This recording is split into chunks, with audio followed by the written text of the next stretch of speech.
स्वामी राम सुखदास जी कहते हैं, परमात्म तत्व की प्राप्ति का श्रेष्ठ से श्रेष्ठ साधन है चुप होना, अर्थात कुछ भी चिंतन न करना। यह सर्वोपरि करण निरपेक्ष साधन है। चिंतन करने से ही संसार का संबंध चिपकता है।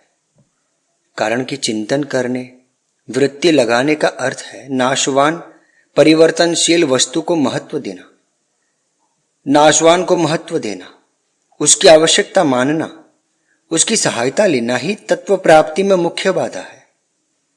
अविनाशी की प्राप्ति नाशवान के द्वारा नहीं होती, प्रत्युत नाशवान के त्याग से होती है।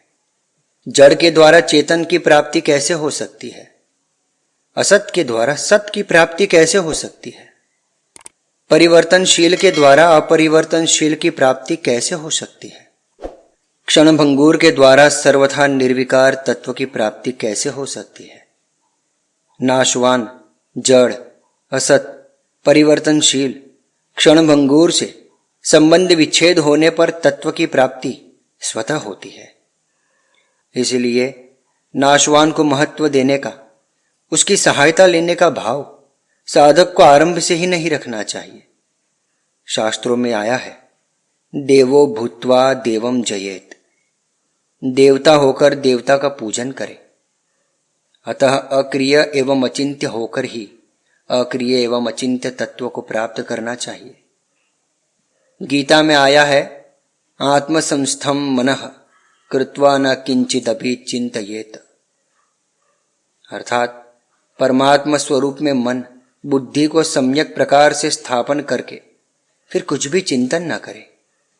तात्पर्य है कि संपूर्ण देश, काल, क्रिया, वस्तु, व्यक्ति, अवस्था, परिस्थिति, घटना आदि में एक ही परमात्मा तत्व है। सत्ता रूप से ज्यों क्या त्यों परिपूर्ण है। देश, काल आदि का तो अभाव है, पर परमात्मा तत्व का नित्य भाव है। इस प्रकार साधक पहले मन बुद्धि से यह निश्चय कर ले कि परमात्मा तत्व है, फिर इस निश्चय को भी छोड़ दे और चुप हो जाए, अर्थात कुछ भी चिंतन न करे। न तो संसार का चिंतन करे, न स्वरूप का चिंतन करे, और न परमात्मा का ही चिंतन करे। कुछ भी चिंतन करेगा तो संसार आ ही जाएगा। कारण कि कुछ भी चिंतन करने से चित्त, करण साथ में रहेगा। करण साथ में रहेगा तो संसार का त्याग नहीं होगा, क्योंकि करण भी संसार ही है। इसीलिए न किंचदपि चिंतयेत, कुछ भी चिंतन न करे। इसमें करण से संबंध विच्छेद है, क्योंकि जब करण साथ में नहीं रहेगा तभी असली ध्यान होगा। सूक्ष्म से सूक्ष्म चिंतन करने पर भी वृत्ति लगी रहती है, वृत्ति का अभाव नहीं होता, परंतु कुछ भी चिंतन करने का भाव न रहने से वृत्ति स्वतः शांत हो जाती है। अतः साधक को चिंतन की सर्वथा उपेक्षा करनी है। कुछ भी चिंतन न करने के बाद यदि अपने आप को चिंतन आ जाए तो साधक उससे न राग करे, न द्वेष करे, न उसको अच्छा माने, न बुरा माने, और न अपने में माने। चिंतन करना नहीं है, पर चिंतन हो जाए तो उसका कोई दोष नहीं है। अपने आप हवा बहती है, सर्दी गर्मी आती है, वर्षा होती है, तो उसका हमें कोई दोष नहीं लगता, दोष तो करने का लगता है। अतः चिंतन हो जाए तो उसकी उपेक्षा रखे, उसके साथ अपने को मिलाए नहीं। अर्थात ऐसा न माने कि चिंतन मेरे में होता है और मेरा होता है। चिंतन मन में होता है और मन के साथ मेरा कोई संबंध नहीं। साधक में चिंतन न करने का भी आग्रह नहीं होना चाहिए। उसमें न मन लगाने का आग्रह हो, न मन हटाने का आग्रह हो, न मन को स्थिर करने का आग्रह हो, न मन की चंचलता मिटाने का आग्रह हो, न किसी वृत्ति को लाने का आग्रह हो, न किसी वृत्ति को हटाने का आग्रह हो, न आंख कान खोलने का आग्रह हो, न आंख कान बंद करने का आग्रह हो, न कुछ करने का आग्रह हो, न कुछ नहीं करने का आग्रह हो। नैव तस्य कृतेनार्थो न कृते नेह कश्चन। इस प्रकार कोई भी आग्रह न रखकर साधक उदासीन हो जाए तथा चुप हो जाए। जैसे नींद लेने के लिए कोई उद्योग, परिश्रम नहीं करना पड़ता, प्रत्युत स्वतः स्वाभाविक नींद आती है। ऐसे ही चुप होने के लिए कोई उद्योग नहीं करना है, प्रत्युत स्वतः स्वाभाविक चुप शांत हो जाना है। साधक दिन में कई बार काम करते करते 1-2 सेकंड के लिए भी चुप या शांत हो जाए तो उसको वास्तव में चुप होना आ जाएगा, अर्थात जड़ता से संबंध विच्छेद तथा स्वतः सिद्ध तत्व का अनुभव हो जाएगा।